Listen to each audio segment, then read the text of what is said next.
Presidennya juga ganti, tunggu presidennya. Bang Rocky Gerung. Salam buat jadi.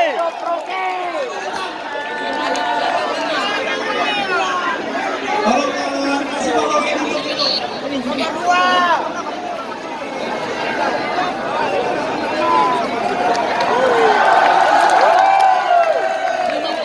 Jangan yang lain. Tunggu Bang J.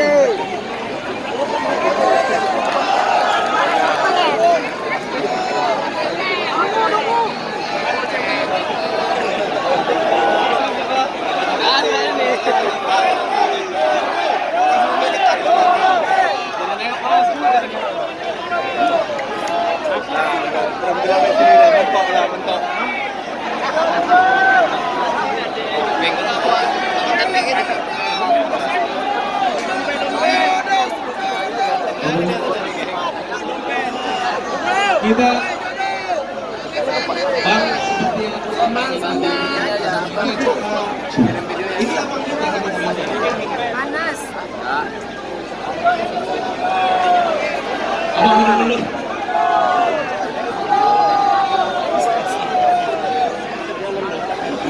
abang dulu.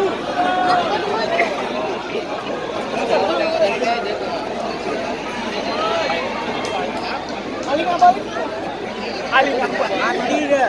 Kami orang panggil ya. Belum sudah ngibulin dia. Parkir seperti dia orang berhenti aja. Enggak dulu lah ya, dulu.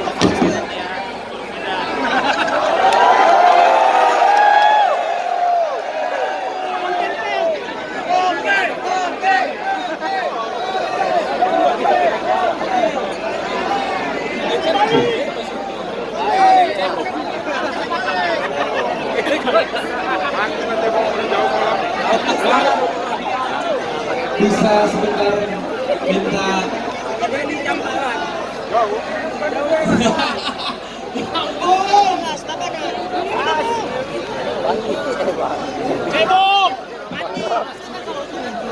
satu. Ngapain Malin?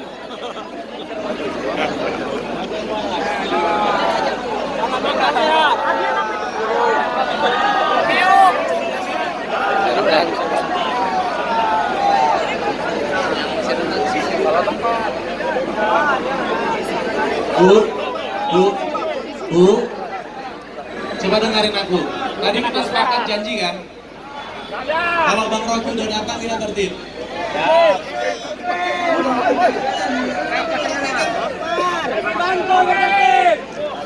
Mana sempit Gimana coba? Gimana? Lapar bang.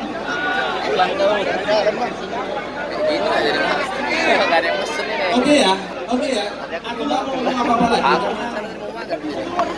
Bang, waktu dan tempat yang bersilakan. Bang Rocky Gerung.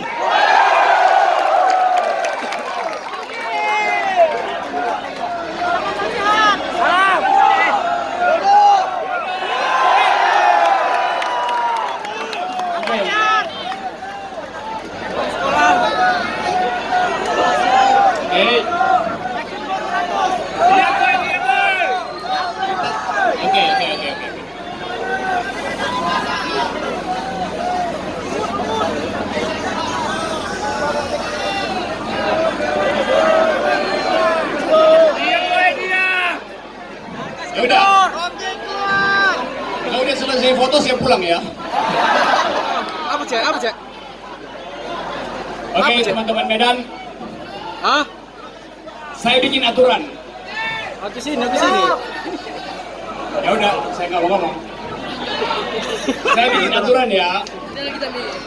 Kita teriak satu kali, hidup Medan, lalu sunyi supaya saya bisa bicara. 1, 2, hidup Medan. Yap. Aman.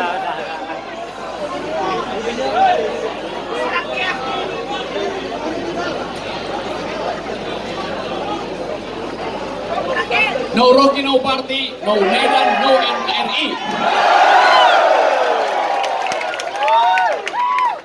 Oke teman-teman semua, saya ada di sini di kafe Roda 3 karena diseret oleh teman saya yang namanya Lokot. Jadi Lokot dalam bahasa Batak, Lokot artinya si tukang seret. Tapi saya tidak luka diseret oleh Lokot karena saya diseret oleh akal sehat.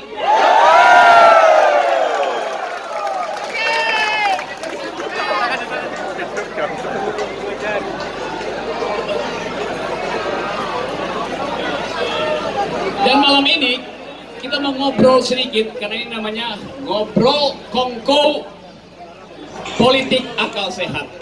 Jadi kita bikin aturan bahwa berbicara dengan kepala, dengan isi kepala,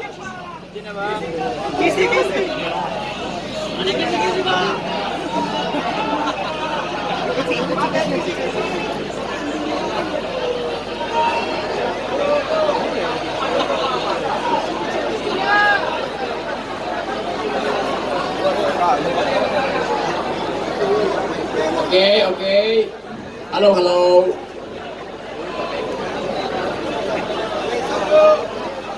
Ya, foto gampang, tapi saya mau bicara dulu karena saya diundang untuk bicara dengan teman-teman di Medan. Boleh ya?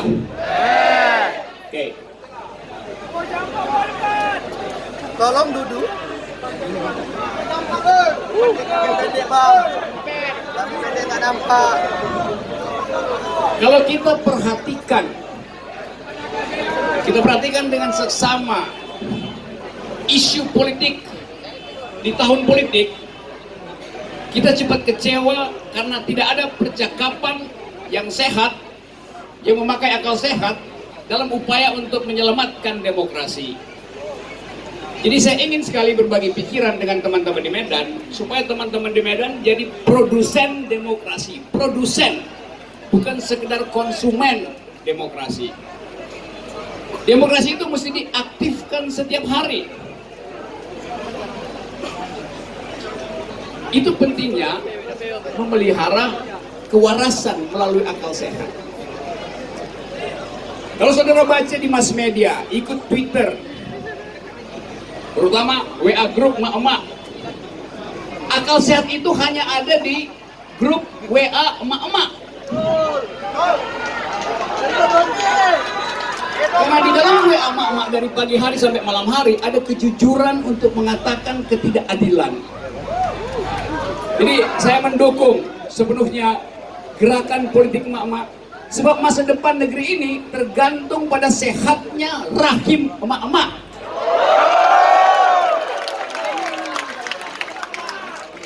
Setiap kita dilahirkan dari dalam rahim emak-emak. Karena itu kita memilih istilah ibu pertiwi. Rahim mama itu adalah tempat kita menguji keadilan. Kalau kita bicara keadilan, kita nggak perlu terangkan dengan teori. Karena mama itu pagi hari dia bangun pagi, dia sudah merasakan ketidakadilan karena harus membagi uang belanja yang sedikit, harus memenuhi kebutuhan keluarga sepanjang hari. Sebelum mak tidur, dia cemas. Apakah anak saya bisa bersekolah besok pagi? Jadi kecemasan itu adalah hak emak-emak. Dan kita belajar kecemasan itu dari politik emak-emak.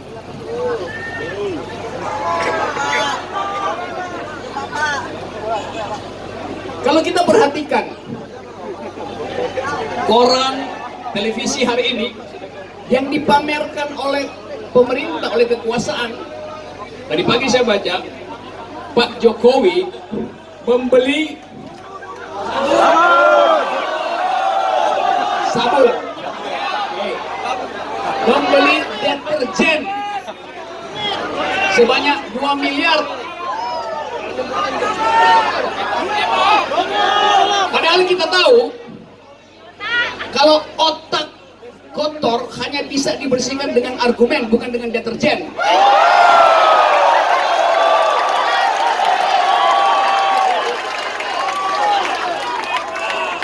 Jadi teman-teman semua, dalam upaya kita untuk menghasilkan pikiran bersih agar supaya politik dalam 60 hari ke depan tumbuh di dalam kemewahan pikiran, sejak hari ini kita akan memanfaatkan argumen sebagai alat perjuangan politik.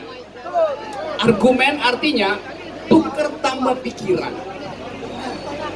Nah, pembicaraan kita hari ini hanya bisa berguna untuk menghasilkan perubahan politik kalau hari ini kita mendengarkan uraian, bercakap-cakap, dan hasil percakapan itu harus tiba di pos ronda desa paling miskin di Medan misalnya. Pembicaraan di sini nggak ada gunanya kalau cuma beredar di antara WA kita sendiri-sendiri. Hansip, petani, buruh harus sama punya argumen. Itu dasarnya kenapa kita berpolitik. Nah, akal sehat itu adalah kemewahan yang dimiliki manusia yang diberikan secara gratis dan terbagi merata oleh Tuhan. Akal pikiran dibagikan merata oleh Tuhan. Jadi pemimpin yang tidak punya akal pikiran, artinya dia tidak ada waktu Tuhan membagikan akal pikiran.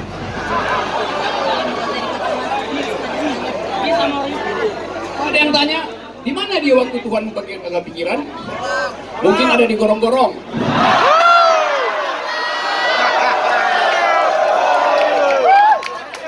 Mungkin ada di pinggir pantai lagi selfie. Atau mungkin ada di bawah pohon lagi potong rambut.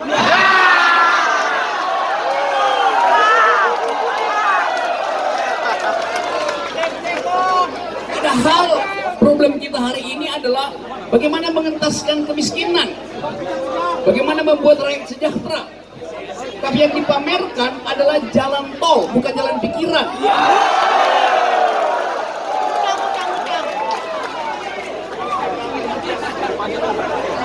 Kita ingin punya pengetahuan politik minimal untuk bisa membaca semua sajian grafik, statistik, prestasi yang dipamerkan oleh kekuasaan. Seharusnya kita nggak berkumpul di sini kalau kita bisa membaca pers media yang jujur. kita ada di sini karena kita tidak percaya pada pers yang jujur, sehingga kita mau cari keterangan dari media alternatif. Media alternatif itu namanya Cafe Roda 3.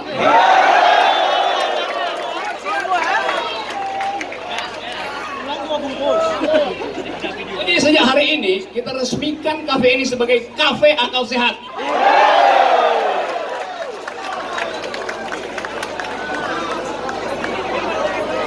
Karena minum kopi itu bisa melebarkan pembuluh darah sehingga oksigen bisa lebih banyak masuk ke dalam tubuh metabolisme. Jadi kalau ada orang yang nggak suka minum kopi atau belagak anti kopi, apalagi kalau dia kepala negara nggak suka minum kopi, pasti dia berpikir.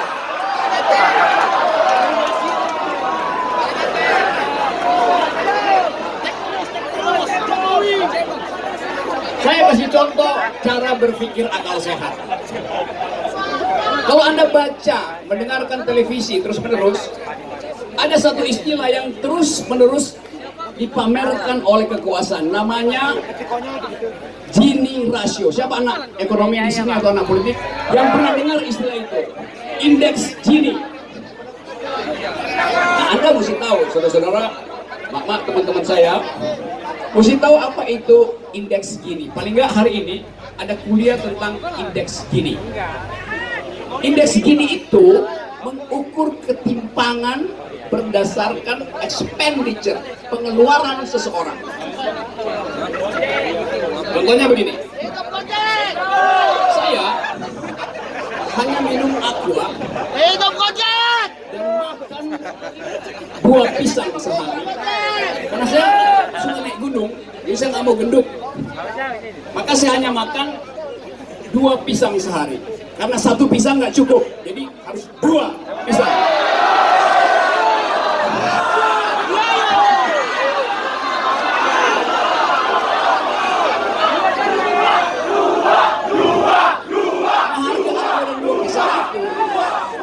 Rp10.000. Jadi pengeluaran saya, expenditure saya cuma Rp10.000 per hari. Mahasiswa saya pengeluaran juga cuma Rp10.000 karena Rp5.000 dia pakai untuk makan pagi sebanyak-banyaknya, beli nasi banyak, tempe 1, sisanya adalah kuah.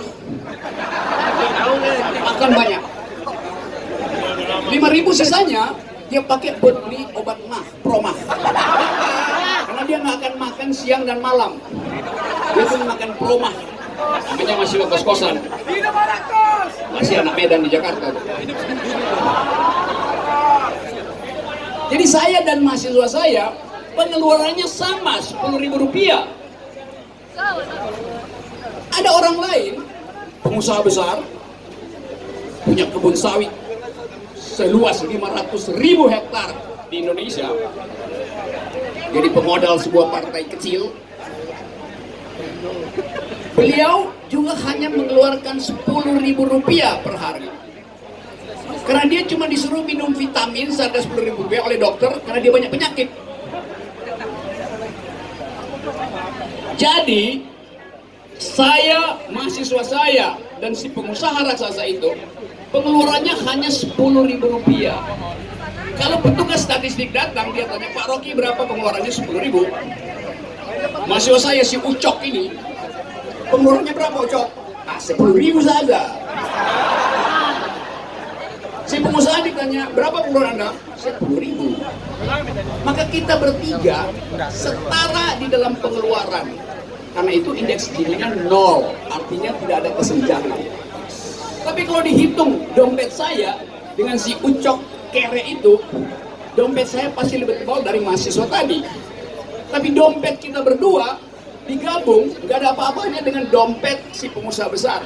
Bahkan dompet kita semua di sini digabung itu cuman setipis dibandingkan. Jadi kesenjangan itu tidak bisa diukur dengan apa yang kita keluarkan, tapi berapa aset, berapa pendapatan. Jadi saudara lihat bahwa penipuan itu juga terjadi melalui statistik. Karena itu saya nggak percaya apa yang dipamerkan pemerintah. Karena keadilan bukan soal apa yang dipamerkan statistik, tapi tatapan mata antar manusia. Di situ kita mengerti bahwa ibu itu sedang cemas anaknya tidak mungkin lulus dari perguruan tinggi karena nggak punya uang. Jadi, saudara-saudara, akal sehat itu sederhana, yaitu mengembalikan kritik kecerdasan pada rakyat, karena akal sehat itu adalah hak rakyat. Kalau dibilang demokrasi itu adalah pemerintahan rakyat, itu baru separuh benar. Demokrasi itu adalah pemerintahan akal melalui pemerintahan rakyat. Karena itu harus berakal lebih dahulu, baru mau memerintah. Ya nggak berakal sebenarnya nggak boleh memerintah. Apalagi sekarang orang gila pun bisa diikutin. Itu bertentangan dengan akal sehat, saudara-saudara. Jadi kita ada di situ dalam upaya untuk mengembalikan akal sehat di dalam politik Indonesia. Akal sehat itu ada di dalam pertengkaran politik sejak Indonesia awal merdeka. Semua pendiri bangsa kita adalah orang yang berakal sehat karena mereka membaca.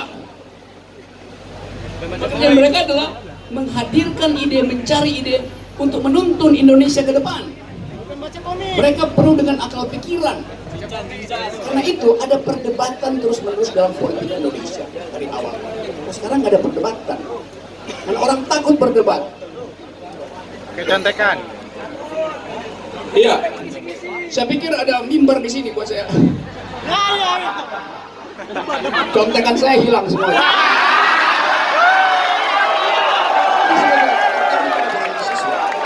Mengaktifkan akal sehat artinya berpikir terbalik. Itu namanya mengaktifkan akal sehat buat para mahasiswa. Kalau mahasiswa lurus-lurus saja pikirannya, mengganggu-ganggu di depan dosen, itu artinya dia tidak mampu mengaktifkan akal pikiran. Jadi mahasiswa kalau berhadapan dengan dosen, saudara mesti bilang, enggak, tolol, salah, guru besar saya salah. Harus menggeleng kalau ingin memperoleh pengetahuan. Sebab dengan menggeleng, saudara menguji sendiri pengetahuan saudara dan menguji dosen saudara. Kalau dosen marah, kenapa kamu geleng-geleng kepala? Bilang aja, saya nggak geleng-geleng, saya pelengak-pelengok.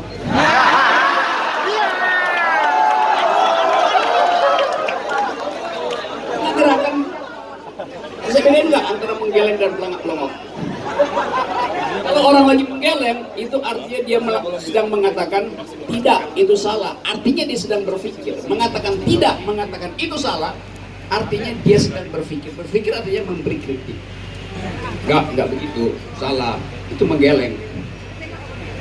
Menggeleng artinya mengeluarkan pikiran. Pelengak-pelengok artinya tidak punya pikiran.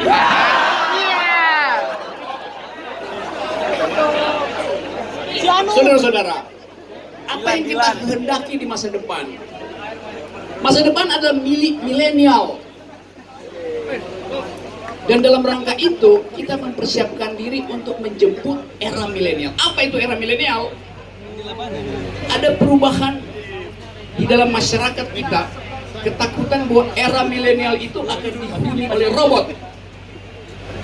Karena sekarang, kalau kamu masuk hotel misalnya di Tokyo, resepsionisnya adalah robot, room service-nya adalah robot. Lebih banyak robot yang melayani Anda daripada manusia. Dan itu fakta yang akan tumbuh cepat karena pengetahuan bertumbuh 8 jam sehari, pengetahuan bertumbuh 2 kali lipat.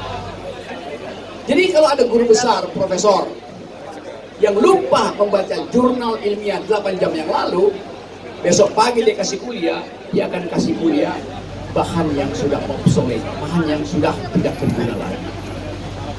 Jadi sedemikian cepat pengetahuan berubah, sehingga kita mesti kejar terus pengetahuan. Kalau ada profesor pagi-pagi berdiri menerangkan teori fisika Einstein misalnya, lalu dia tambahin bahwa fisika Einstein telah dibatalkan oleh teori fisika kuantum. Fisika kuantum dipakai oleh Stephen Hawking untuk menerangkan gerak planet alam semesta. Ada mahasiswa yang mendengarkan kuliah itu, dia bilang ini profesor pasti nggak baca jurnal terakhir.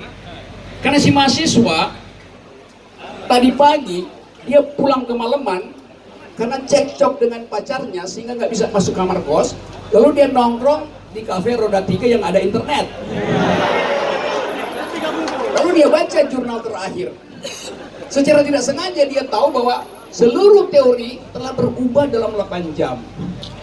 Waktu dia masuk kelas, dia dengar profesor bicara tentang teori yang usang. Seharusnya dia protes, dia mesti bilang, Pak Profesor, salah yang diterangkan Pak Profesor. Tapi dia takut dia akan dapat nilai D kalau protes. Itu artinya dia membiarkan ketololan berkembang di kampus dia karena dia diam.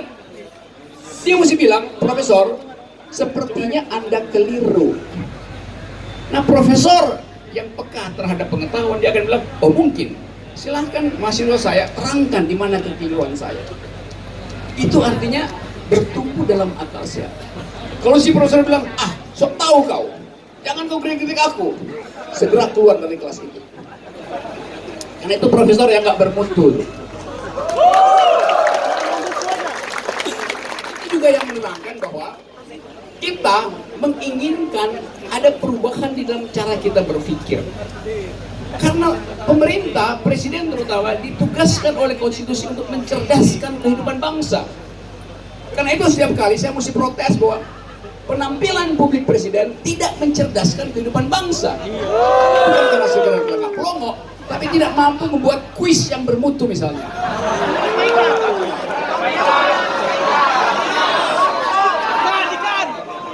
Presiden mengajarkan kita sebagai sekedar generasi penghafal. Ini kalau menghafal nama-nama planet, ini nama-nama ikan. Itu yang penting kita perhatikan malam ini, itu berpikir metodis. Kalau presiden misalnya punya kemampuan abstraksi, menurut saya mengkritik presiden sebagai figur publik ya, bukan sebagai persona. Sebagai persona, ya presiden itu sederhana. Pak Jokowi sederhana, dan saya sepakat itu. Dia sederhana sebagai kepala keluarga, itu bagus, tapi tidak bagus sebagai kepala negara. Kalau misalnya kepala negara bertemu dengan anak SMP di Medan ini, dia datang dengan kuis. Nah, saya Presiden Republik Indonesia, tepuk tangan. Saya punya pertanyaan. Anak itu langsung komentar, saya tahu Pak, pasti nama-nama ikan. Presiden bilang begini, enggak, saya nggak akan nanya nama-nama ikan. Anak itu bisa antisipasi karena sehari sebelumnya dia lihat di televisi, di Serdang Begage, Presiden menanyakan nama-nama ikan. Maka dia hafal cara Presiden bertanya. Tapi kali ini Presiden bilang, saya tidak akan menanyakan nama-nama ikan. Oke, kalau begitu apa Pak Presiden? Pertanyaannya.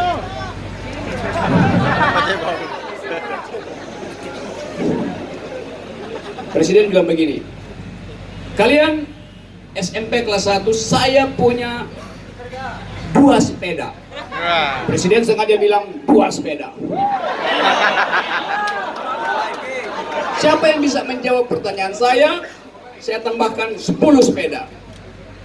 Anaknya bilang, saya mau 14 sepeda. Kenapa? Nah, itu Partai Demokrat.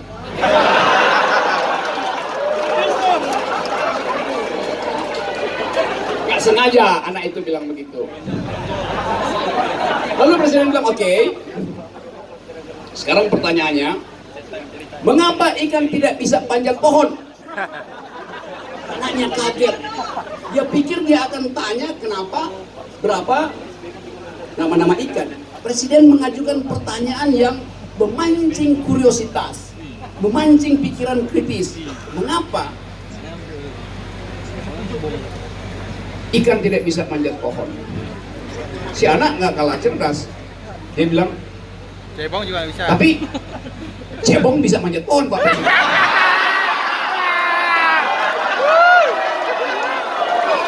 Terjadi dialog antara presiden sebagai guru dan anak sebagai pemikir kritis.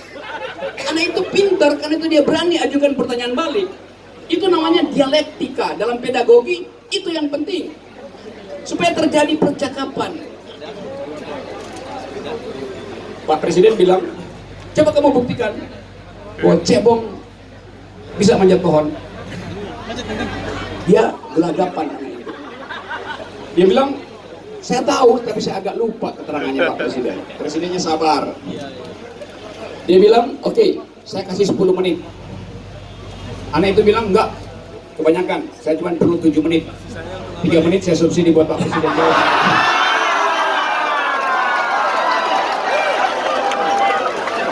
Dalam 7 menit itu, anak itu bekerja, berusaha keras untuk memikirkan pertanyaan Presiden. Mengapa ikan tidak bisa manjat pohon? Dia telepon ibunya. Ibu, mengapa ikan tidak bisa manjat pohon dan cebong bisa manjat pohon? Ibunya kesel. Itu pertanyaan macam apa, nak? Aku lagi dagang di pasar Medan. Kenapa kau tanya pertanyaan itu? Kata anak, itu bukan pertanyaan saya, ibu. Itu pertanyaan Bapak Presiden, kepala negara. Ibunya kaget. Ibunya bilang, saya juga tak tahu kenapa ikan tak bisa manjat pohon, kenapa cebong bisa. Saya tahu membersihkan cebong dari kolam dan berbakar ikan, kata si ibunya. Kau tanyalah sama ayahmu tuh. Maka si anak telepon ayahnya tuh. Ayah, mengapa ikan tidak bisa manjat pohon, mengapa cebong bisa? Ayahnya bentak anaknya. Nah, nantilah siang-siang makan siang tanya itu. Ini jam 10, ayah lagi mimpin Komisi 3 di DPRD Medan, jangan ganggu-ganggu. Ayahnya rupanya anggota DPR. Dia bilang, ini pertanyaan Presiden, ayah. Ayahnya kaget. Ayahnya berjanji akan menerangkan. Tapi waktu sudah habis 5 menit. Anaknya bilang, tak perlu, aku tanya saja sama kepala sekolah. Dia datang ke kepala sekolah. Pak kepala sekolah, di luar ada Pak Presiden, menunggu jawaban saya, mengapa ikan tidak bisa manjat pohon? Pak kepala sekolah bilang, pertanyaan kamu tidak bisa saya jawab. Karena memang tidak ada kurikulum yang mengajarkan pikiran kritis di sekolah kami. Jujur kepala sekolahnya. Proses si anak bertanya sampai kepala sekolah diikuti oleh wartawan TV Medan, maka viral. Lalu kepala sekolah bilang, sekarang saya telepon Menteri Pendidikan dan Kebudayaan. Pak Menteri, anak saya usia 12 tahun bertanya, mengapa dia tidak diajarkan untuk menerangkan pertanyaan Pak Presiden? Mengapa dia tidak diajarkan fisika dasar tentang gravitasi? Mengapa dia tidak diajarkan tentang prinsip kohesi dalam kimia dasar? Yang seharusnya hak anak SD untuk tahu dasar-dasar pengetahuan natural. Menteri Pendidikan bilang, saya minta maaf, kurikulum itu dibuat tanpa konsultasi dengan pemikir-pemikir kritis di Republik. Oleh karena itu saya malu bahwa pertanyaan Presiden tidak bisa dijawab oleh anak SD. Di Prancis anak SD bisa jawab pertanyaan itu. Di Belgia anak SD bisa jawab. Rupanya Menteri Pendidikan baru habis studi banding. Maka dia bilang, karena itu kesalahan saya sebagai menteri, maka hari ini saya akan tulis surat mengundurkan diri sebagai Menteri Pendidikan kepada Presiden langsung. Itu yang disebut etika politik. Pejabat bertanggung jawab karena dia gagal mencerdaskan bangsa, dia mundur dari jabatan. Jadi kita diajarkan sesuatu yang sebetulnya masuk akal. Si anak kecil itu bikin geger Nusantara dengan kritik. Presiden membuat geger Nusantara dengan pertanyaan yang cerdas. Itu kalau presidennya pernah hadir di kafe roda 3. Saya istirahat sebentar sebelum saya ngibulnya lebih banyak.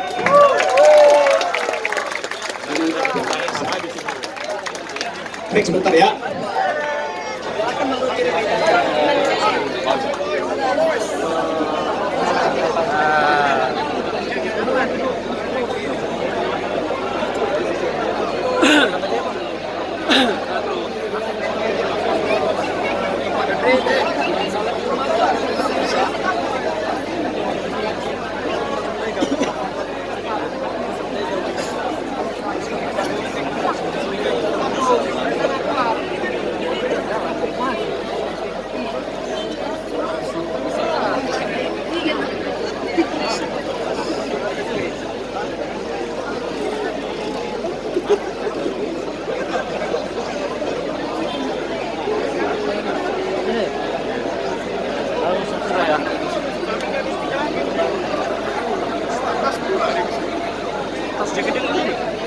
ya, Mi.